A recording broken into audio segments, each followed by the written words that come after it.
Hello, I'm Kimberley Dondo, Digital Content Manager, and welcome to In Conversation With, the podcast series that delves into the world of financial services and brings you face to face with some of the most notable figures in the industry.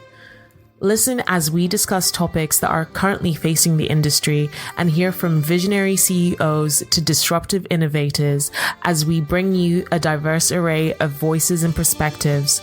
We'll explore the challenges they faced, the lessons they've learned, and the insights they have to share about the ever-evolving landscape of financial services. In today's episode, I'm joined by Bryn Williams. So thank you for joining me today, Bryn. Could you give us a bit of background into yourself and your start in financial services? Yeah, I mean, it's been 40 years of being out there. So I actually did economics at Cambridge about 40 years ago. And it taught me that sometimes models are not the same as reality, or you have outliers which are not modeled. And then after that, I did PwC Chartered Accountancy, and then 40 years in entertainment and tech. And now I've come to the realization I'd like to give financial planning another try. Mm-hmm. And you have such an interesting career. You have a very fascinating journey. So you went from being retired to returning as a financial advisor. So what drew you into the profession? So there's this concept called Ikigai, which you may have come across from your forest experience. And it's got four legs to it. And I was thinking of what to do after retiring. And the four legs around doing something which is actually going to help society or make things better in general. And then there's something which you're also able to become competent at, which I thought I had the potential for that as well. And there's something you can make a living at, which is not the key driver, but I thought about doing Citizens Advice Bureau, may still do that, but this clearly can enable me to make a living. Mm-hmm. And then it's something that I might enjoy. And I think, you stick all those elements together, then I think financial planning could be something that I enjoy a lot. Yeah. And you're part of the Verve Foundation's Advisor Incubator, and I've spoken to quite a few people from there. So I want to know what your experience was of that, and how did it help you re-enter the advice space with confidence? I would say I've done the Chartered Accountancy route, which was quite structured. You have clearly defined milestones when you join companies and the training and so forth. It was a little bit harder and a little bit more diffuse when trying to come into the profession of financial planning. And Verve's name came up repeatedly. And I did some research, found out about the Verve Foundation's, the Incubator program from Verve, talked to Haley, discovered there was a queue to get on it, and queued. And then I was able to get on cohort 10. So there's been, I'm part of the 91st to 100th people to go through the initial stage, which is exploring stage. So I would say Verve has helped me to identify what's realistic to do and when it's realistic to do it. But perhaps more importantly, it's helped me fill in some of the gaps in my knowledge around systems, compliance, regulations. And it's also been critical in introducing me to other people who are thinking the same as me. And they're all sorts of ages, backgrounds, and types. So it's been really good at building a highly relevant social network. And they also run events with providers and vendors, which have been, again, highly focused in terms of filling in technical gaps and also setting up your own business gaps. So I would say Verve have been quite supportive in terms of my journey to date. Mm-hmm. And you have described yourself as an un-retiree. I did stalk your LinkedIn a little bit, and a second careerist. So what does that identity mean to you, and how has it shaped your approach to financial planning? So what it's meant is that I think you need to keep reinventing yourself in today's society. And I know that sounds a bit radical, but if you look back 30 years ago, a lot of the jobs that we were doing then are not necessarily replicated now. And given the speed of change in technology, processes, geopolitics, all that sort of stuff, I think the speed of change is actually increasing. Now, clearly you can't expect to know everything about everything, but I think being prepared to take another look and keep taking another look at what you're doing, what's the likely prospects for that industry. I'm going to give you an example. So I joined the music industry with EMI and then Virgin in the 1980s, and the biggest threat was a changeover from vinyl to compact disc. Clearly, the music industry is now, I'd say, well, it's actually bounced back. Streaming has bounced back, and I think Spotify, iTunes have helped the remaining 3 record companies to do well. But it's been clear that there's been a massive change, massive movement of how people accept all sorts of media into the technology domain, the technology environment. So I thought, I'm going to need to do that when I retire or after retiring. So I just started, I'm married to a doctor now, and she works quite long hours. So I had 100 hours a week to actually do something. And I had the motivation to relearn, and financial planning seems to be a good fit in terms of my personality and style. Right. And from being retired, does that help you with potential clients and how you have conversations with them? Because it's something that you have gone through, like when you were planning for your retirement and stuff, because I think younger advisors might be able to kind of just talk in terms of anecdotes and what they've seen and heard, but you're pulling from experience. Does that help? I would say it helps in the sense that there is no one size fits all, and retirement, I almost think, is a financial construct rather than a life construct, because in many cases, people don't actually think what they're going to do when they retire. And given some of the changes in demographics and some of the changes in, let's say, the capacity of the state to provide state benefits, people are now going to need to start getting a bit creative at work they do. So we're starting to see more 50-year-olds and 60-year-olds coming back into the workplace, partly because they want to, partly because they have to. So it's kind of helped me to realize that there's not one size fits all. You've really got to get to know what your client is thinking of doing, and in many cases they haven't thought of thinking about it. So it kind of helps to not go in with preset understanding as to what's going to happen in terms of retirement. Okay, and coming into financial advice after some time away from just financial services as a whole, what in the industry stood out most to you, for better or worse? Okay, so I'd like to go on a positive note second. I'll just do the ones which I think, okay, that hasn't changed much or it hasn't improved much. So I would say there's still a lot of bureaucracy in it, and I can understand there is some bureaucracy which is good. But larger organizations tend to have their own momentum around bureaucracy. It's very hard for them to change, to be nimble. And I think when you're dealing with people and with clients, you probably do need to be nimble. So I think there's a certain tension still between large-scale organizations and asset gathering as a concept. So there's still a little bit of a sales-driven mentality and a product-driven mentality in the industry, but it's improving.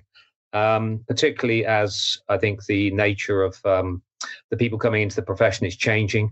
It's more diverse. You've got more women. I think more women are inheriting wealth as well. So I think those are all good factors. But we've got a slight delusion of control in that people are going onto social media, and they're getting a lot of their information from financial influencers who can be in any part of the globe. So, we've got to make sure we don't regulate the hell out of what can be regulated and then just ignore what's actually happening in terms of financial influencers. So what's the good part? I would say it's definitely, and I'm probably an example of this, but it's less pale, male, stale. It's much more mixed in terms of diversity, which probably definitely reflects the client base. From what I've seen on Verve, there's quite a vibrant independent and startup sector, although the numbers seem to be stuck in terms of the number of financial planners are out there. Although I think with higher interest rates, maybe the PE consolidation wave is taking a breather. Also, I think maybe the required annual reviews, which I'm stunned, but actually now some large firms are actually required to do that, or the FCA is holding their feet to the fire. I think that's a good thing. So I think it's got some teeth, and I think also it's got potential to be less paper bound, he says, looking at the paper on his desk. But it's got the potential to be more paperless, to be more nimble. We've got AI tools arriving. But I think it's important that it could deepen the relationship rather than just increase the capacity to push more volume through per advisor. Yeah.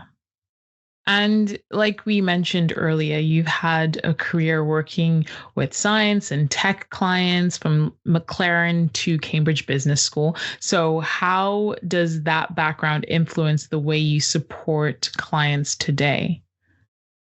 I would say those organizations and those clients have been focused on quality, but they've not been sitting back on their heels. I mean, they've been making improvements over time. And in the case of some of the McLaren companies, those improvements were very fast periods of time, and very small increments, but accumulated made a big difference. So, and they were tempered with practicality. It's, you've got to get out there and do things. So there's a need to perform now. It may not be perfection, but it could be better than your competitors. So it's a kind of a balance between aiming for quality, but not letting it be the enemy of, getting out there and actually talking to clients right now. So I know from dealing with those companies and organizations that they can be relaxed, but they are pretty laser focused on improving things, getting better, preserving their brand, improving things. And I'm trying to bring that into taking a relatively light touch, but nudging it forward on the use of tech. So, so-called AI tools, and we can have a debate about what the A and the I stand for. Simple things like I'm using Fireflies now, but looking at other AIs, which are promising more from Saturn or Advisory AI or Fathom. So, I think there are lessons that can be taken from those type of tech organizations. For sure. And the last few years have been full of major life transitions for you. So there was care responsibilities, remortgaging, even remarriage. So how have those experiences made you a different kind of advisor? I would say I started out in quite hard disciplines. Finance, I think, can be quite a hard number-driven discipline. And it's been a situation of multiple life events, not just for me, but for a lot of people, for a lot of my friends, actually, just in terms of, losing parents or adjustment to lifestyle. Seems to be something about guys in their 50s that causes them to behave differently. But I would say empathy is key, and putting yourself in the client's shoes and not sticking your value scheme onto their value scheme. And also, that some things that are not here now may happen. So that could be, related to marriage or divorce or whatever. And some things will happen. Unfortunately, we're probably going to enter a period of ill health and then eventually die. But and I have a new respect for protection products as a result of that. But I would say it's been to focus more on the people and their families and their lives and their relationship, and that's what's really critical here. We're not here to boost an investment pot necessarily without reason. It's about supporting people's lifestyles, and so I would say probably the purpose-driven element has become more important than the making a living element for me. I mean, it may not be the same when you're younger and you're starting out, but that right now is probably more important. Yeah. And you talked about, the demographic of people in the 50s and 60s returning to work, especially in purpose-driven roles. So what do you think the financial advice industry can do to better support this generation of professionals, whether they're coming back into work because they want to or because they have to? Okay, I think some of this probably needs the education system to step up as well, just in terms of making finance more of a life skill. And I know it's I think it's the PSHE curriculum, but I think it doesn't actually practically get into people's heads. But I think that the industry could be more accommodating for both male and particularly for female returners after having kids. And I think it's been interesting to see the debate during and post-COVID in terms of how different financial organizations have responded to the working from home possibility. Personally, I'm a big fan of it. I've been doing it since, it sounds quite a long time ago now, last century or last millennium. But now we've got networks which can support it. In most parts of the UK, you can support home working. And I think, I think we're still really low on the number of female participants in the financial services profession or industry. And I'd say, the temptation is always to look at it from the UK point of view. But if you look at other countries I've worked with or lived in, such as those in the Nordics, they have the capacity to provide much greater, for instance, childcare or paternity rights as well. And I think, there's still this kind of macho overhang, sales and assets under management overhang from the financial services industry, which could be improved. There are sites like careerreturners.com and STEM returners. So I know there are a lot of companies which are offering pathways for people to come back in. But it's a tough one because HR is relatively undervalued in financial services. And I think I've been to a couple of PIMFA events where it's predominantly women, and to power planning events where it was predominantly women. And I would say the atmosphere is a lot more relaxed and a lot more cooperative than some of the traditional financial services industry. So I don't know. I think this is a potential cumulative opportunity here. And I think making it easier for people who are trying to do other things in their family to work with financial services in the profession would be a major step to making it an attractive profession for more women and for more people returning as well. Yeah. And finally, for someone considering a return to advice or a second career in financial services, what honest advice would you give them? I'll notice you put honest in there. Yeah. I'll try to be honest all the way through this as well. So I would say, first of all, consider why you want to do it. And I'd say talk to people who are in the profession or the industry. And I use those as not quite interchangeable terms. Going back to Ikigai again, does it actually line up in terms of, is it going to help society? You're going to feel good about it? Are you actually going to be any good at it? And what's the other one again? I need to remember the fourth one. I always struggle with that one. And is it something you can make a living at as well? Yeah. And then I would say probably talk to Verve to help you find your feet on what you should be focusing on and what you should maybe outsource to other people. And have a good idea as to who you'd like to work with. So know your target market, because if you've got to have a good feel for your clients.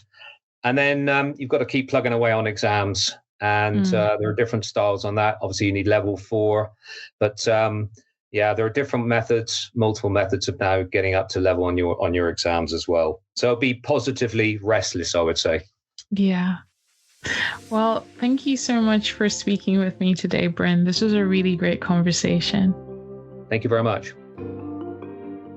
Thank you for listening to In Conversation With. We do hope that you enjoyed it. Please do keep up to date with all our new releases via Podbean, Apple Podcasts, Spotify, and everywhere else you get your podcasts from.